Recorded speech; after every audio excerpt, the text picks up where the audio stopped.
Yobu igice 8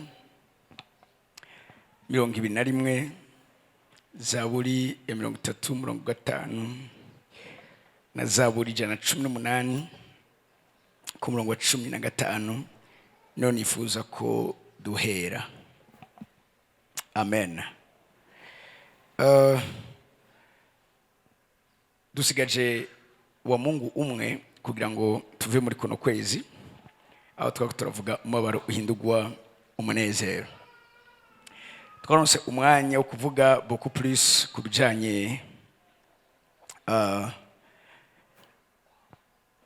n'amabanga akomeye ahishijwe mu mubabaro.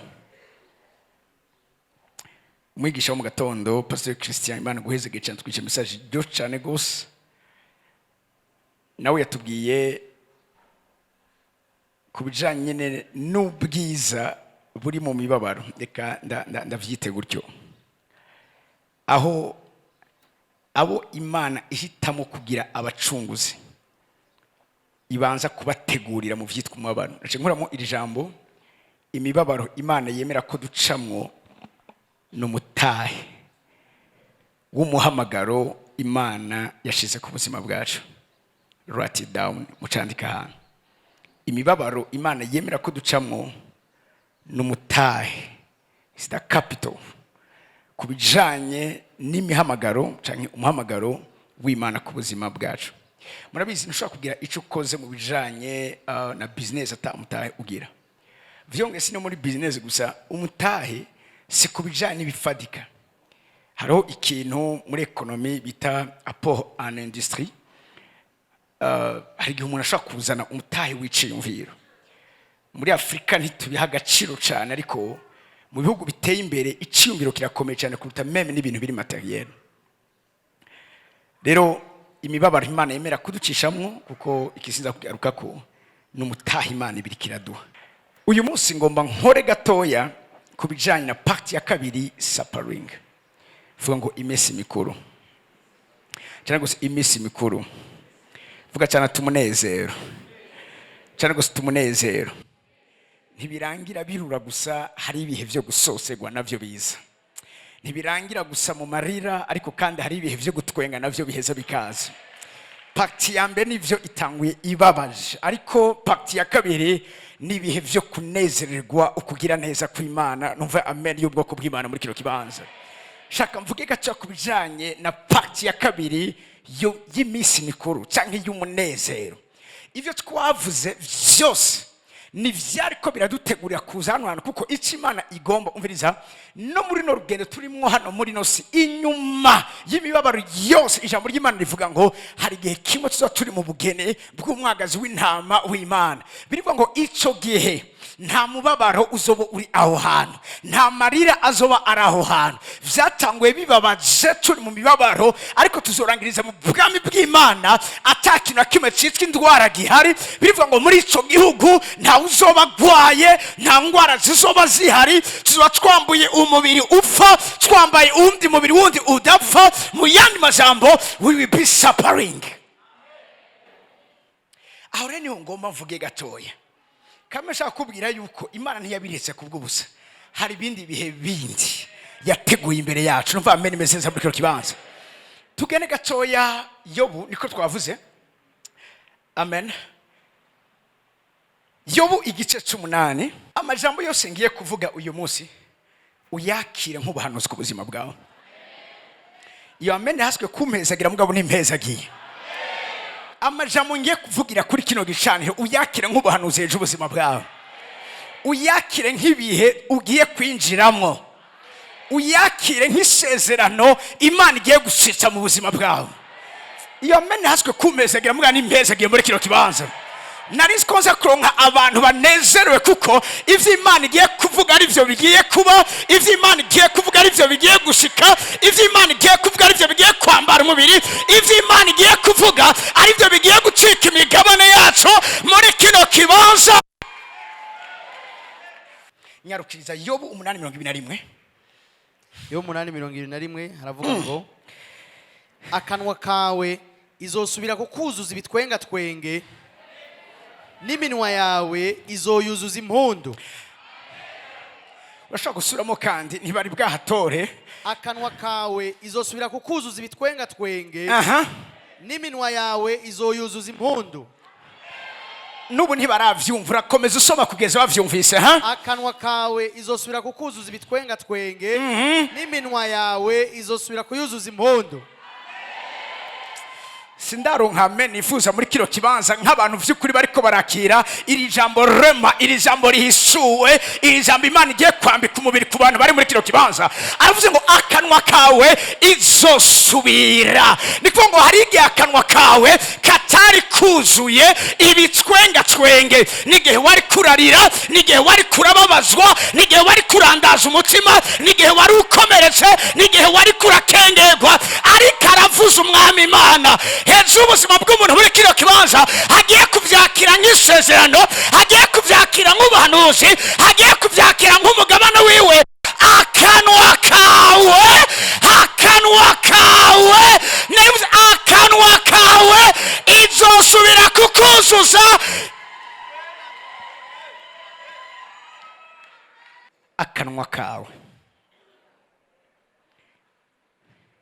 akanwa kawe izosubira kukuzuza. ntiyabihevye ivyo ariko biraba suko itabimenye, suko yavyirengagije. biravuga ngo ewe Yakobo, nigikubwira kuvuga canke kwibaza ko je Uhoraho naguhevye, ng'Uhoraho yaranyirengagije. ivyo ntashobora kubikora. aravuze akanwa kawe izosubira kukuzuza. ndashaka kumva amen y'abantu bitegure kongera gusubira kuzura ibi n'abantu Imana yizeye icana mu bihe vyo kurizwa. narababwiye ibihe vy'umubabaro n'umugongo uhetse ivyiza Imana ibigiye kuzana mu buzima bw'iwawe. rero abo bantu Imana iravuze ngo igiye kongera gusubira kubuzuza ibitwenga twenge. Somere Pastor Claude. akanwa kawe izosubira kukuzuza ibitwenga twenge n'iminwa yawe izoyuzuza impundu. iminwa yawe azosubira kuyuzuza. vuga ngo impundu. vuga ngo impundu. ndakunda ijambo rivuga ngo yagwije ihanga. haleluya. yagwije ihanga. haleluya. yabongereje ibihe vy'umunezero canke impundu hejuru ubuzima bwawe. niyo programme afise, nivyo agiye gukora. tugende kandi muri Zaburi ya 30 ku murongo wa 5. juste n'amadeclaration amatwinjira mu nyigisho. Zaburi ya 30 ku murongo wa 5 uravuga ngo kuko uburake bwiwe ari ubw'akanya isase. uburake bwiwe n'ubw'akanya isase. ariko ubuntu bwiwe bwamaho igihe cose umuntu akiriho. ukurira korarira umuntu. bavuze ngo korarira umuntu mwijoro, ariko mu gitondo impundu zikavuga. n'ibihe bibiri yagiye arabangikanya ku buzima bwacu. ntiyavuze ko impundu arizo zitangura. narababwiye nimba uriko urarira, ikigiye gukurikira n'ibihe vy'impundu n'ibihe vy'umunezero. nimba uyu mwanya uri mu bihe vy'impundu, ikigiye gukurikira n'ibihe vy'umubabaro, kubera ko nta mpundu atamubabaro. iyo ugeze mu gihe c'impundu ubugiye kandi gusubira kwizegwa, aho Imana ibigiye kandi kukongera ibindi bihe bindi vyo gusesereza impundu, kubera ko ibihe vy'impundu bitangwa canke biva bikogwa n'ibihe vy'imibabaro. haleluya. amarira yoshobora kurarira umuntu mw'ijoro. narababwiye aho ni Imana iturungikira umumarayika w'ijoro, si umumarayika wo ku murango. ariko bavuze ngo bwaca ivyo biheze hari gikurikira impundu. mbwira umuntu ari iruhande yiwe, mubwire ngo igiye gukurikira ku buzima bwanje n'ibihe vy'impundu. Zaburi y'118 umurongo wa 15. nyarukiriza iri naryo rindi jambo rindi ridasanzwe kandi byo kunifuza ko urifatanya n'ubuzima bwa muri kiro kibanza. mahema y'abagororotsi hari ijwi ry'impundu n'ijyagakiza. Somo kandi mu mahema y'abagororotsi hari ijwi ry'impundu n'iry'agakiza. suramo kandi Mu mahema y'abagororotsi Aha. hari ijwi ry'impundu n'iry'agakiza. ndashakira ijambo twese tugene turitwaye ari ijambo ryacu ijambo ryacu mu mahema y'abagororotsi hari ijwi ry'impundu hari ijwi ry'impundu n'iry'agakiza. iri jambo ndashaka turisubiremo twese mu mahema y'umugororotsi hari ijwi ry'impundu n'iry'agakiza. n'iry'agakiza suramo kandi mu mahema y'abagororotsi hari ijwi ry'impundu n'iry'agakiza. mvuze iry'impundu bica mu Rwanda n'iry'agakiza turimo turasubiramo turajyana mu mahema y'umugororotsi hari ijwi ry'impundu hari ijwi ry'impundu n'iry'agakiza n'iry'agakiza. iki dusubiramo kandi mu mahema y'umugororotsi Mu mahema y'umugororotsi hari ijwi ry'impundu hari ijwi ry'impundu n'iry'agakiza n'iry'agakiza. dusubiramo kandi mu mahema y'umugororotsi hari ijwi ry'impundu n'iry'agakiza bwira umuntu heri wandi wacu mu mahema y'umugororotsi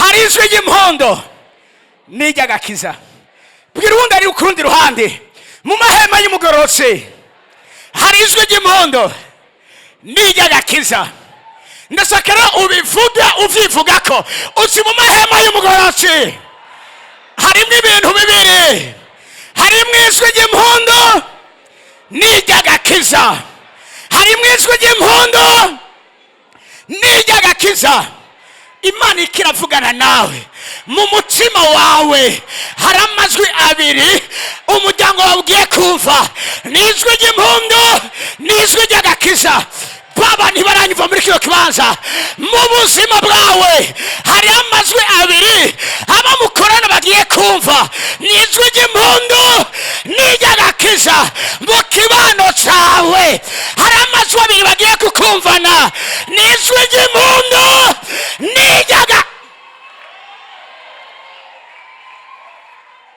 uti ijwi ry'impundu n'iry'agakiza ijwi ry'impundu subiramo ijwi ry'impundu n'iry'agakiza ijwi ry'impundu n'iry'agakiza ijwi ry'impundu n'iry'agakiza umvise uko bivuga bikinjira muri lise ijambo imana yitiza mu gukoresha mu buzima bw'iwawe ni ijambo umaze kugiramo ihishurirwa rikwiye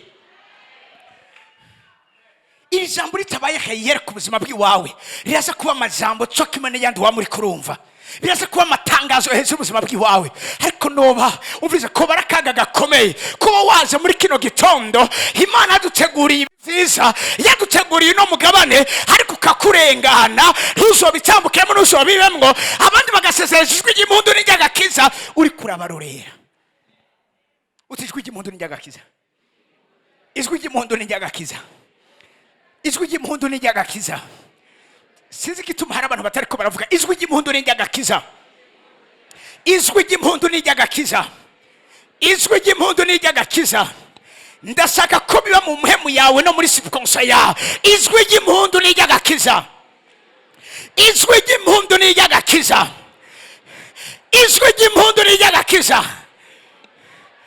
wakira ijwi ry'impundu n'iry'agakiza ku buzima bwawe mu mahema y'umugororotsi mu buzima bw'umugororotsi harimo ijwi ry'impundu n'iry'agakiza sinitwararitse ivyo wabayemo mugabe iconzi n'iyi conclusion hari ijwi ry'impundu n'iry'agakiza bazokumva tukane gatoya Luka igice c'indwi murasomera uhereye ku murongo wa 11. Hashize igihe gitoya aja mu gisagara citwa Nayini abigishwa biwe n'ishengero ryinshi bajana nawe ashitse hafi y'irembo ry'igisagara ashitse hafi y'irembo ry'igisagara mukira karongo abantu ngo hafi y'irembo ry'igisagara kuko ivyo ngiye kuvuga bigiye kubera ku irembo ry'igisagara bigiye kubera ku irembo ry'umutima w'umuntu ari muri kino kibanza bigiye kubera ku irembo ry'ubuzima bw'umuntu yaje muri kino kibanza avuze ngo ashitse hafi y'irembo ry'igisagara hasokoroka abajanye umuvyimba kuwuhamba hasokoroka abajanye umuvyimba kuwuhamba ariko yari kinege kandi nyina yari umupfakazi haro detail ikomeye ngaho batubwiye uwo bari bagiye guhamba ntiyari umuntu uwo ari we wese number 1 yari kinege number 2 yari umwana w'umupfakazi abantu benshi bo muri tugende bukebuke si umwana uwo ari we wese yari yapfuye urazi burya n'imibabaro ntingana siko muri komisiyo ndavuga uwari afise abana 5 birashitse agize ikibazo hapfuye umwe sico kimwe n'umupfakazi yarafise umwe hagapfa umwe nyene sinzi ko abantu fise muri kino kibanza bako mu bice ndiko ndavuga vyose n'imibabaro vyose n'ukubura mugabo ntibikomeretsa kumwe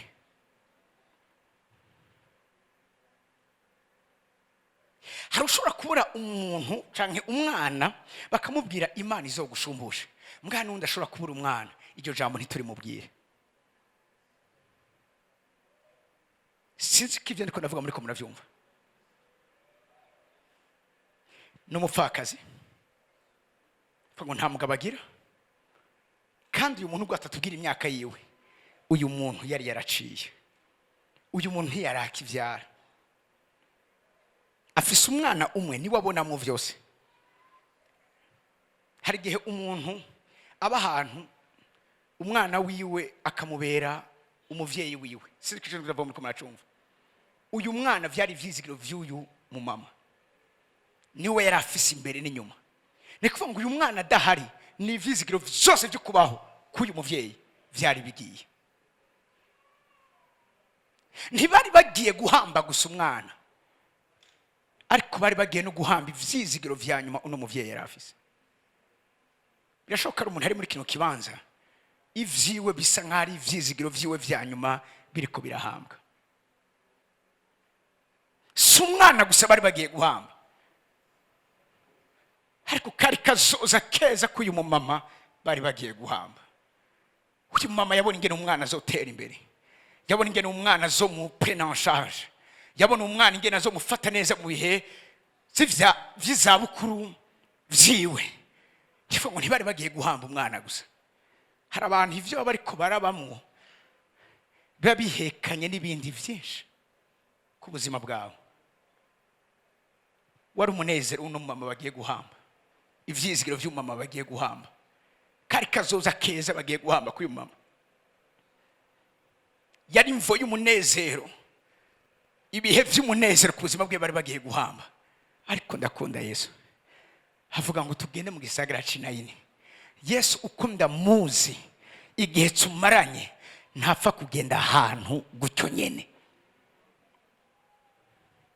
Yesu ntakora programa gutyo nyene ico akora cyose agikora afise impamvu ikimuteye kuba yaragiye muri iki gisagara c'Inayini yarazi vyabiri muri iki gisagara c'Inayini nta numwe yari yamubwiye mugabo yarumvise neza ko hari umuntu ababaye ari mu gisagara citwa Nayini akeneye ubutabazi buvuye kuri we hari umuntu ari karababazwa ari kumwabara wiwe uburiza guhindurwa umunezero ku buzima bwiwe nico cyari kimujanye Nayini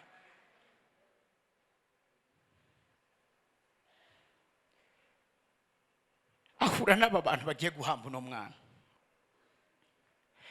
abantu benshi bo muri ico gisagara bari kumwe nawe next verse umwami Yesu amubonye amutera akagongwe si abantu bose bateye akagongwe Yesu si abantu bose batumye Yesu bivuga ngo when the Lord saw her his heart overflowed with compassion umutima wiwe wararengewe n'impuhwe si hose Yesu yahuye n'umuntu ngo umutima wiwe urengegwe n'impuhwe ariko abonye no mama nta numwe yari yamubwiye ariko yamenye neza ati uyu mumama yarapfakaye mu miseze nakiri mu mama aheruka kubura umwana yagiye gukora mariage umukobwa uyu mama yari umupfakazi Imana yangiriye ubundi aja ku maziko yiwe ariko sinanize vyakurikiye umwe mugenzi wiwe aramutabariza arambwira ati ndakeneye kubona na mama naka atamerewe nabi cyane ndamuha programa ya hafi ndamubwira ntaraza nta kibazo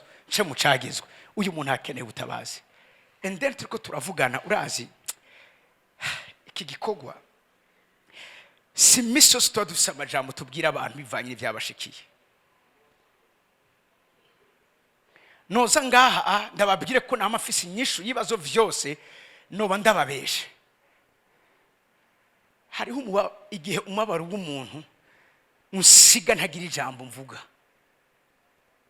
nkatakamba mu mutima atari karanyumva n'Imana hamwe wo mpari imwe gusa nshobora kumubwira ukankura aha hantu wowe ngiriye neza cyarabwira umama ndashaka ko tangure kuvuga yarambwiye ijambo numva nandi ramanya umutima wanje ca nibuka ikicanditswe ndavuga ntegeza kuzogishira mu nyigisho nzobigisha.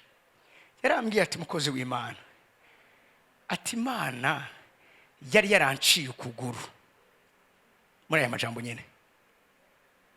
Arambwira Imana yari yanciye ukuguru igihe nabura umugabo wanje.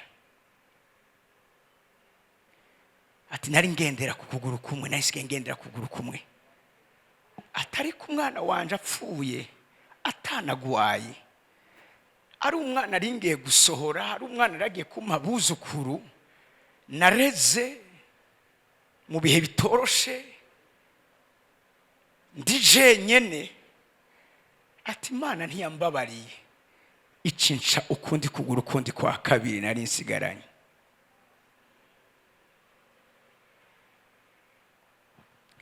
Yarabivuze ndayibona mu bicapo. Arambwira ngo n'abantu nari nizeye ko bombaye hafi ngo uyu munsi kubera ivyambaye ko barantinya.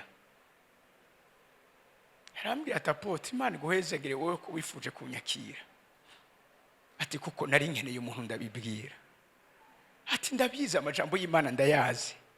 Atari hari gihe uba mu bihe n'amajambo waruzi ukayibagira uyibagijwe n'uwo mubabaro.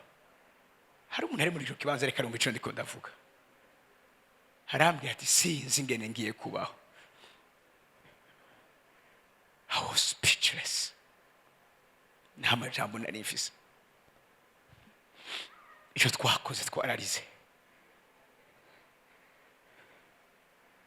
Kuko numvise Imana ishize mu kibanza ciwe.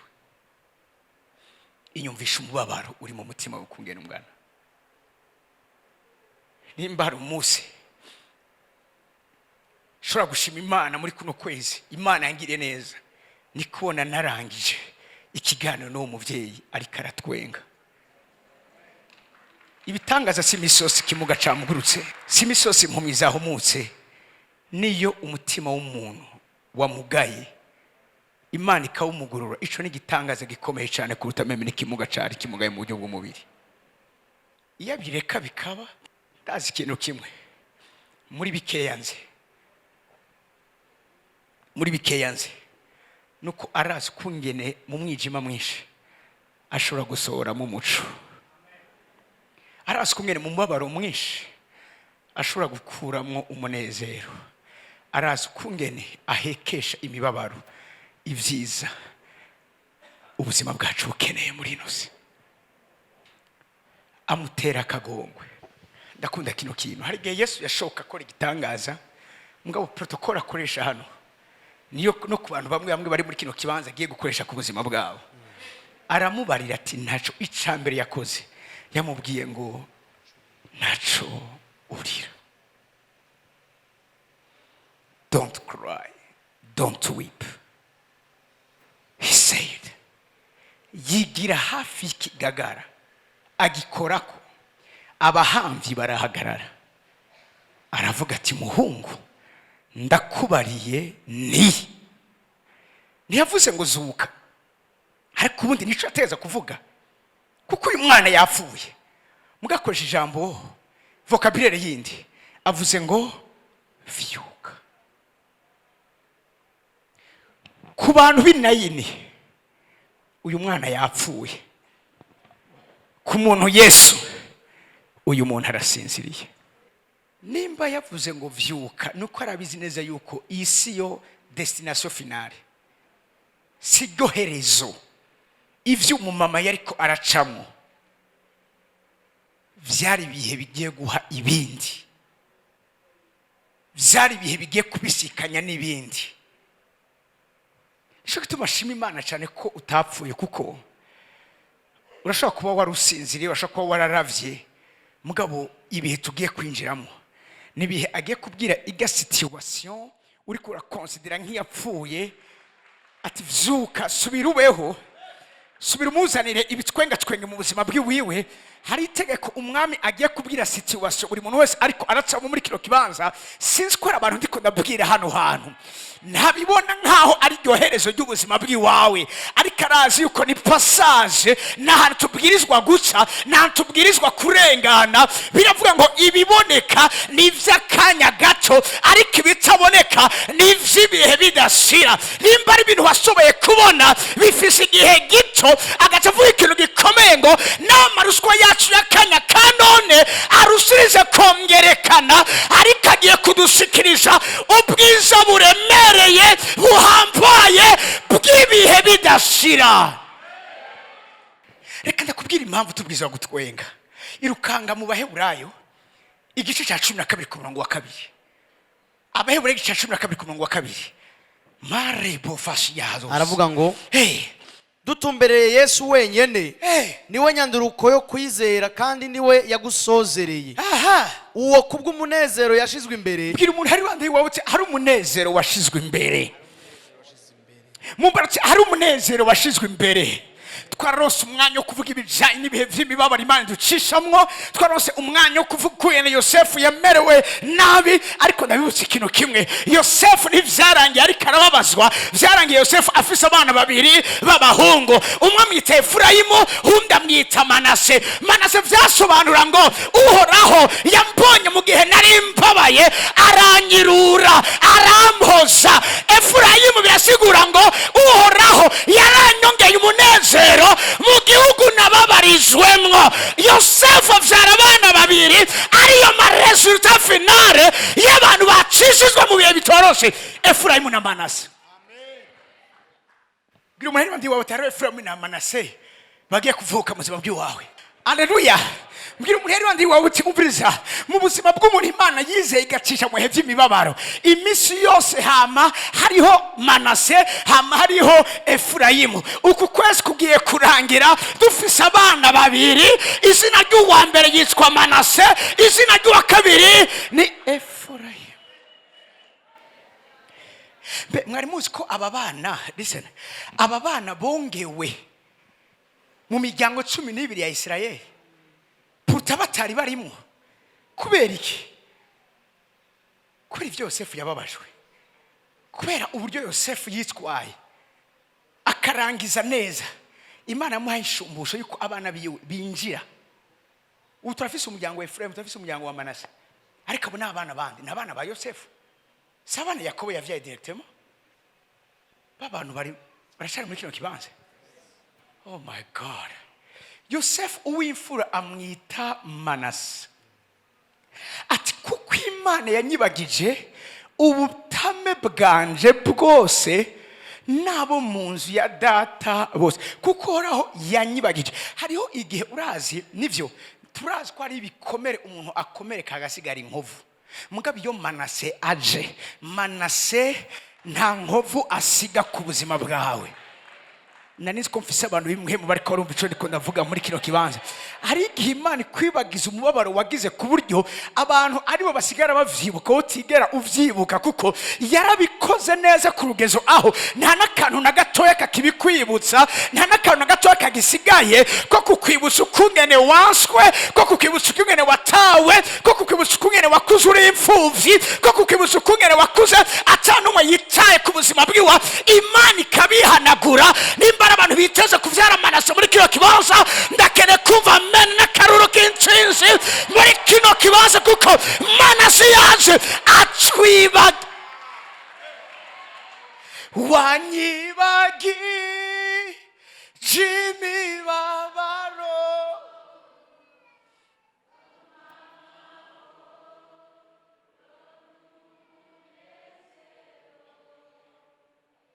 wangiza umwa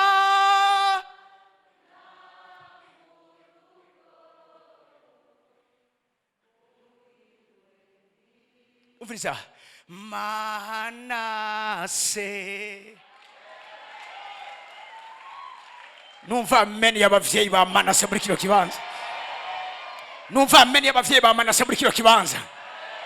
Abahagaze numva amen y'abavyeyi ba Manase muri kino kibanza. Abari hanze numva amen y'abavyeyi ba Manase muri kino kibanza. Hallelujah. uhoraho yanyibagije ubutame bwanjye bose. Umucyongereza avuga ngo God has made me forget all my troubles, all my troubles. Imana ashaka kukwibagiza ibihe byose bya sufurance waciyemwo, ibihe byose bya Mariya waciyemwo, ibihe byose byo kwica umutima waciyemwo. Manase iyaje turibagira. Vuga uti ndahaye ikaze Manase mu buzima bwanje. Ijambo ndakeneye kuri statu zanyu. Uti ndi umuvyeyi wa Manase, ako konyene ko nkeneye. Yo ni ntuze ya mbere, ntuze ya kabiri, ndi umuvyeyi wa Efurayimu. Ndaje kuri Efurayimu uvuga ngo Efurayimu. Manase mwamumvise? Ni bande biteguye kuvyara Manase muri kino kinjana? Wari kumanika ukuboko ugacugira ko namene ubwo ntaye gusavye. Ni bande biteguriye kuvyara Manase muri no runganwe? Uti Manase wanje ari kwirembo ry'igisagara. Say it loud. Uti Manase wanje ari kwirembo ry'igisagara. Uti Manase wanje ari kwirembo ry'igisagara. Cyane gusa Manase wanje ari kwirembo ry'igisagara.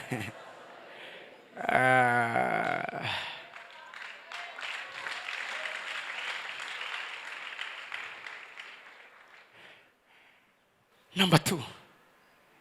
Ubwa wa kabiri amwita Efurayimu. Ati kuko uhoraho yampaye kurondokera mu gihugu nagorewemo.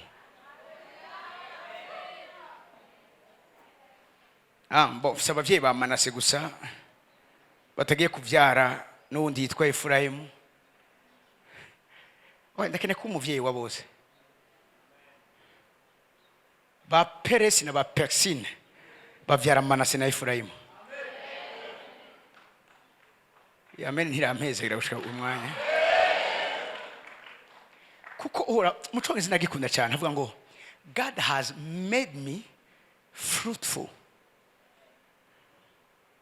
Mukirundi bavuze ngo kurondoka. Mucongereza bavuze kwama cyane.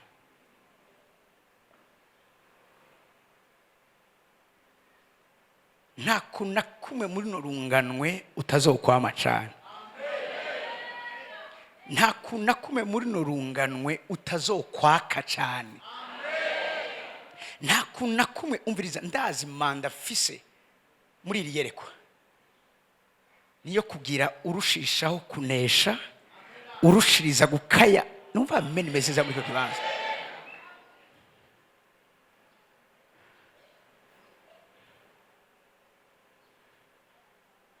Ushaka kuguma uko waruri.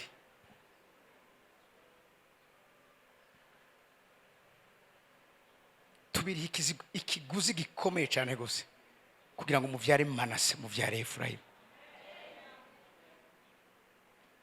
Kandi ubwizigirwa bwayo bwaranyigishije. Uno munezero misosi Imana yamishira imbere y'uwanje. Rero ngo kubw'umunezero yari yarashizwe imbere. Hari umunezero misi yose. Ibi nabivuze ngira kuva umunsi wa mbere utangura kino gikoko. Hari umunezero nashizwe imbere. Umunezero nashizwe imbere nuko kubona wewe uri kuravyara Manase na Efurayimu. Nuko ndakubona uca mu bikomeye ukabisohokamwo atakintu na kimwe. Listen. Meshaka, Abednego na Shadraka babataye mu muriro. Birivuga ngo umuriro waturiye imigozi bari bababohesheje gusa. Ku buryo n'igihe bava bigena gute ngo umuntu abavuye mu muriro ntaza afise na odeur na ntoya y'ahantu avuye. Bavuyeyo atanurugohe na rumwe rwavuyeko. Instead hako bamererwa nabi. Listen, iyo umuriro uturiye inzahabu igasha, iyo nzahabu hizoba yari inzahabu. Kuko umuriro nta bushobozi ufise bwo guturira ngo inzahabu ngwishe. Umuriro ufise ubushobozi bwo guturira ibitari inzahabu biri ku nzahabu. Am I talking to somebody?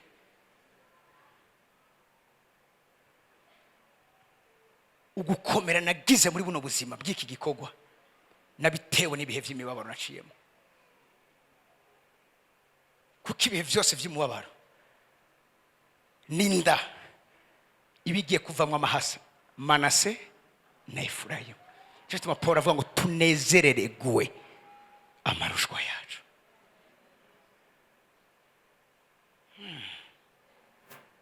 Mva amen meze neza muri kino kibanza. Uhoraho yampaye kurondokera mu gihugu. Raba kino kintu apana mu gihugu yari akunzwe. Yavuze ngo mu gihugu nagorewemo, mu gihugu yababarijwemo, ata mpamvu nimwe ufise yo gutuma uba ukomeye mu muryango wawe, ariko izina ryawe rigasohoka ukaba ukomeye abandi baza gukenera. That's it. Igihe kimwe Imana irambaza, abakira barabizi namaze kubibabwira n'abandi. Imana irambwira ndaguhezage canke mpezagira abantu biwawe. Cyo guhezagira ko wanje no guhezagirwa kwawe.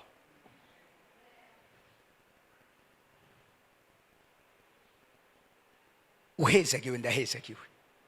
Mama hera tubwira tudafise ibikwiye byo gufungura, akareka gufungura ati je ni mu mpamazi ni sawa.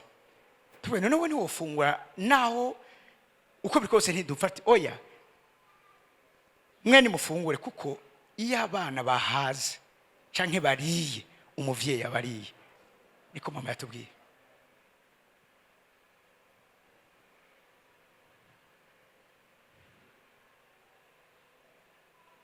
Manase wawe ari ku irembo ry'igisagara, Efurayimu wawe ari ku irembo ry'igisagara.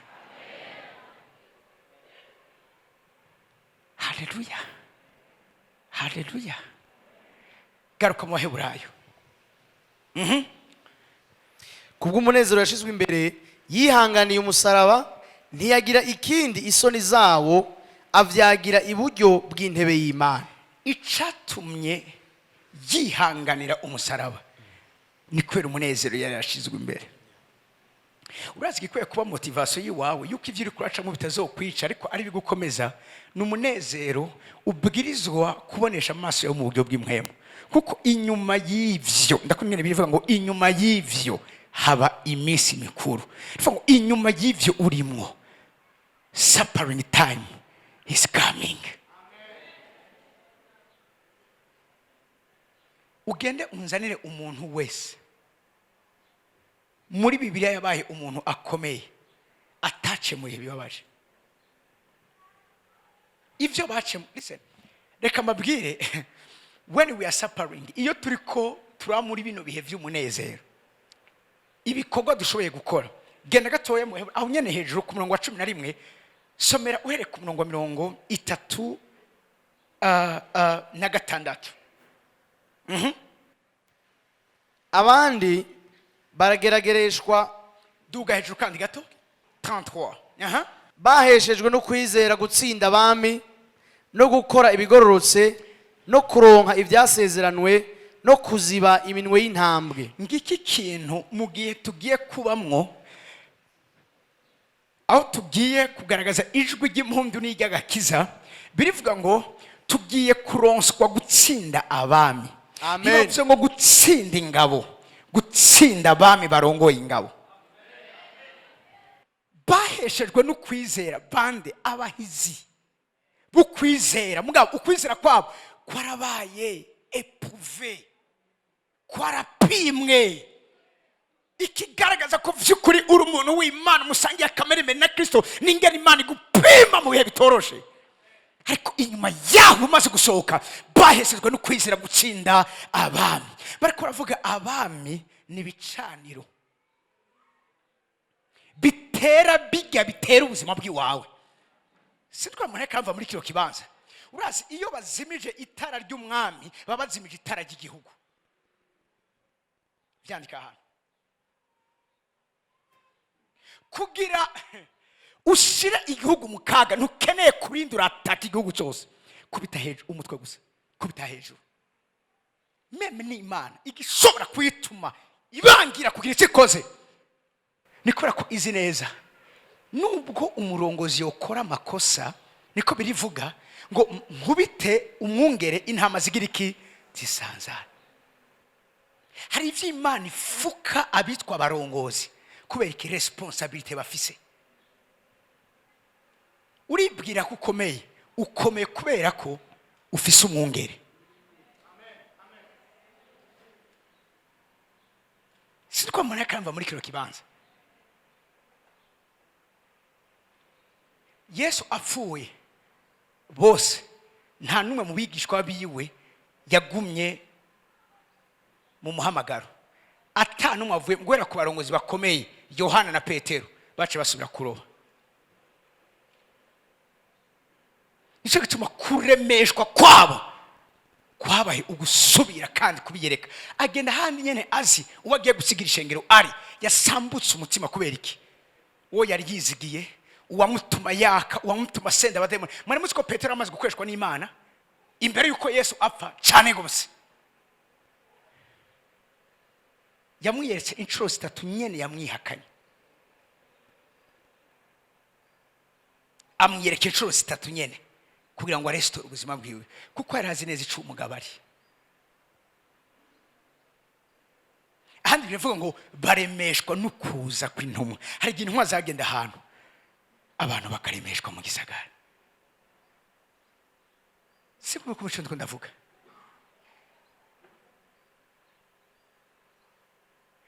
Baheshejwe no kwizera gutsinda abantu. Igitera bibatera. Igituma bagira ibitero bariko baragira ivyo nivyo bahawe. Mani majambo Imana bayi capacité yo gukubita ivyitwa imitwe. Ico rico Imana iduha mu bihe byo gusesereza impundu. Ivyo Imana iducisha mu bidutegurira gukubita hasi abami ariko gukubita hasi ubwami. Siko mumva programme kurikira tugiye kubamo. Imana igiye kugushira imbere y'ibigatanya. Listen, Dawidi ntiyarakeneye gutsinda ingabo z'Abafilisitiya zose. Yarakeneye gutsinda umwe gusa yitwa Goliyati yari imbere yabo. Amaze guca umutwe wa Goliyati birivuga ngo Abafilisitiya baca barayanyaga barahunga maze Abisirayeli babaje inyuma barabica bose. Babishe kubera ko umutwe wacitse. Bavuze ngo baje gutsinda. Iri ni isezerano rikomeye mu masezerano kiremwa muntu yoshobora kugira hano muri ino si. Guhangana n'ubwami ukubise hasi abami. Iniyo mandiri yerekwa rifise. Twenga Imana yaduhaye kudiringa n'abantu basanzwe n'ingabo zisanzwe. Imana yadushize aho tugwana n'abami. Utera ubukene mu buzima bwe. Nakubwiye ko aba bami n'ibicaniro. Igicaniro nico giha inkomezi umwansi wawe zo kugutera. Niyo manda dufise ngaha. Nicyo gituma murambabare uburongozi bwa hano buratandukana n'uburongozi bwa handi hano.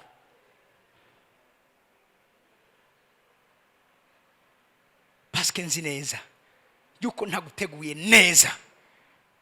No seulement ko uzokwegera n'abandi. Siko mukubice ndavuga. Nimba dukeneye gutsinda abami tubiza kwemera kunywera ku gikombe yanywereyeko. Umunsi umwe umumama umwe araza n'abahungu babiri ati Yesu nta kindi shaka abahungu banje umuzo mumpere kuba icegera cawe undi abe icegera ca kabiri cawe. Yesu abaje ikibazo kimwe. Habati igikombe niteze kunywera ko bo bari teguye kuginywerako. Nibijanye igikombe umuntu anywerako. Si bijanye n'ivyo tuvuga. Pastor Kisi yavuze mu gatondo ngo abacunguzi ntibavuka, abacunguzi barahagurutswa. Baratozwa. That's it. Urazi mu nkino z'umupira habaho abantu bitwa ba arbitre. Nibo bafise ibyo babwira abajwe. Abati wewe gusura ndakwereka. Abafise ibyo avuga. Mugabo aba arbitre nta munsi numwe bigera bahabwa igikombe. Pourtant bafise amajambo bavuga mu kibuga babwira bariko barakina. Babereka ko bakinye nabagira ibiki byinshi birebire. mbwa ntibigira bahabwa igikombe. Igikombe yahabwa abandi abakinya. Niwe buri kurababazwa uzohabwa igikombe. Saba ariko baragukitika bazohabwa igikombe. Saba ariko urazi hari n'abahaguruka bakigira umucunguzi wiwawe, abakunzi biwawe. Hari abantu twita abakunzi ari abanzi. Ndabwira ikintu gikomeye. Yuda Yesu yamwise umugenzi. Petero Yesu yamwise Satani. Petero yiswe Satani kubera iki? Kubera ko yanse ko Kristo anywera ku gikombe cyamuzanye. Hari abantu bashaka kukwevita umuriro. Oyaye wumva wocugira gutya, ntiwobabazwa, ntiwoca muri ibi, ntiwogira ibi nibi, hamwe woca ubwira urya muntu, hari ukuntu yoca gukonekta n'uwundi, nuko ntuzoshomera. Hari ubushomeri bukenewe ku bana b'Imana kugira ngo bigishwe n'Imana. Petero kwanga ko Yesu anywera ku gikombe kibabaje cyamuzanye, yavuze ngo here nyuma yanje Satani. Yuda nawe araza mukubite kisa, mukubita bizu, amugurishije. Mugabo hagati aho ndakunda mantate ndibaza ko kwandika igitabo kuri Yuda, kuko Yuda arafise ama mystère communica, ama ministère. Mwavyumvise? Kuko Yuda burya Yuda ntiyagurishije Yesu kubera ko amwanga. Ndibwira neza ko mu bantu ariko ducira urubanza ariko atari byo nako bakunda Yesu. Yuda yararimo. Yuda burya mu kugurisha Yesu yamugurishije ku mvo zitatu nyamukuru. Imvo ya mbere, Yuda yari yizeye Yesu ku rugezo rwo hejuru kutabandi bigishwa bandi. Yuda yarazi ko Yesu yashoboye kugendera hejuru y'amazi, nta numwe yoza kumufata ngo amujane ku musaraba. Yuda yari yizeye Yesu kata numwe yogira ica mukojeje kibi, ko Yesu ari umwami w'abami ashoboye byose. Ico Yuda yarakize. Yavuga ati rero mugabo kandi akaba no mu businessman. Mu businessman ninde niwuzi kuvyaza umusaruro opportunity yose yi presence. Yavuga ati aba bantu ko batanze ino off, aya mafaranga no yacikana niyo buri cyamfasha. Mugabo ndazi neza ko ndayacikana kuko ico bayampereye ntaco baza gushikako, ayaza kuba ku mufuko wiwanje. Ibisigaye Yesu araza kumenya ingena bigenza, araza guhamagara marayika biwe, araza guhuha abantu bose bagwe hasi, ayayo ndayatwaye. Ikikwereka ko Yuda ibi byose yari abizi, nuko amaze kubona bikunze ko bamufata yaciye yasubiza. Ikikwereka yuko icyambere cyari kiri imbere ntiyari amafaranga, kwari kwizera yari afite.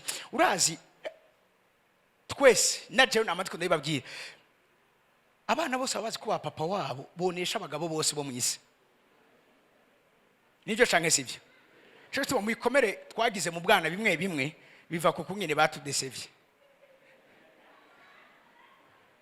Kagenda ukirata ku bana ati papa agiye kugura imodoka mu kwezi kuza, ati yari yaretse kuyigura kubera ibintu yari arimo, ubuzi kabishoboye. Uko kwezi kwaca guhera n'umwaka ugahera n'indi myaka yindi gahera, agafata yiguze, aguze ikinga amatabaro.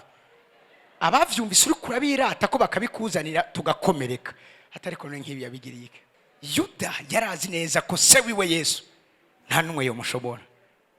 Acabona ashabara mubosha, acabona ashabara mu yo tivyabaye, yaciye asubiza amafaranga. Mugabo rufete ko yamusunikiye mu mugambi w'Imana, yamwise umugenzi. Namatwe nabwira abantu b'imwemo barazi gutandukanya ba Yuda na ba Petero mu buzima bwabo. Ivyo utabizi ari ibintu byizo kwa muri ko urihenda ko mu buzima. Gutsinda abantu, gukora ibigorotse, kuronka ivyasezeranye. Ndakunda kino kintu no kuziba iminwa y'intambwe. Next verse. No kuzimya uburake bw'umuriro, no gukira ubugi bw'inkota, no guhindurwa mu ntege nke ngo zicike inkomezi. Ikidagikunda no guhindurwa ngo intege nke zicike iki? Inkomezi. Ntuzoshobora kuba umunyenkomezi utaciye muri bino bihe byo kubabazwa.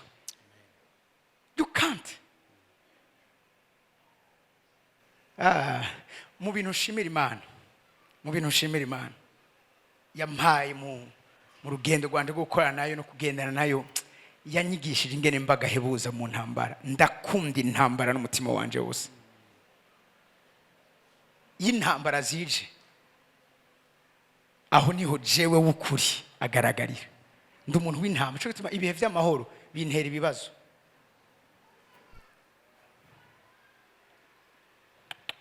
Mwabyumvise? Bwira umuntu ari wawe uti Imana yifuza kuba agahebuza mu ntambara. Mutahure ko turi hano muri nosi. Yobu yavuze gute? Umuntu ari mu isi mbega ntaba ari mu ntambara. Ikintu kizoza ata ntambara, ikintu kizoza ata bibazo, ikintu kizoza ata ma opposition, wame ukizi neza ko ico kintu gishobora kuba kinyegeje umugambi mubi wa Satani. Ariko bijya nyene bije bikaze bishushe, umenye neza ko ivyo nibikoresho bigiye kuguhinguramo umuntu agiye gucika agahebuza mu ntambara. Amen. Amen. Mahagure ku makuru yanyu ndushima Imana.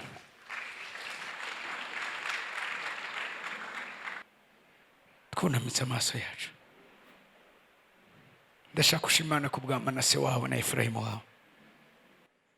Manase, Efurayimu mu mahema y'umugorotsi, mu mahema y'umugorotsi hari ijwi ry'impundu n'injyagakiza. Mu mahema y'umugorotsi Kabadosh, mu mahema y'umugorotsi, mu mahema y'umugorotsi, mu mahema y'umugorotsi, mu mahema y'umugorotsi, mu mahema y'umugorotsi, mu buzima bw'abagorotsi, mu kubaho kw'abagorotsi hari ijwi ry'impundu n'injyagakiza. Mana turagushimiye kandi turaguhaye icubahiro. Warakunze ubuzima bwacu kurugezo naho wabwize watwize kugira ngo umwe Imana dusangire nakunywera ku gikombe wanywere kwano muri nose nubwo tutogishikira, ariko hari igihe duha kukinywera ko muntu mbere kugira ngo umwe Imana dushobore kugumbirana n'umunezero wadushize imbere mu buzima bwacu. Ndasengeye abana bawe, ndahezagiye abana bawe, ndazi neza kubakunda, ndazi neza kubitwara, ndazi neza ko ubasobanukiwe bashoboze gutahura mu Imana bino binyegezwa, kandi mu Imana yanjwe neza bamenyeshwe cyane ndetse mu buryo bwimbitse na muhemu wawe yuko mu Imana yanjwe neza ibihe byo gusesereza impundo n'umunezero Mwami Imana biri ku marembo y'imitima yawe. Uzobukoze ubagire neza, komeza kuberekana kubabera Imana muri byose. Izina ryawe rihabwa icubahiro mu izina rya Yesu Kristo. Amashimeshwe umwami w'abami.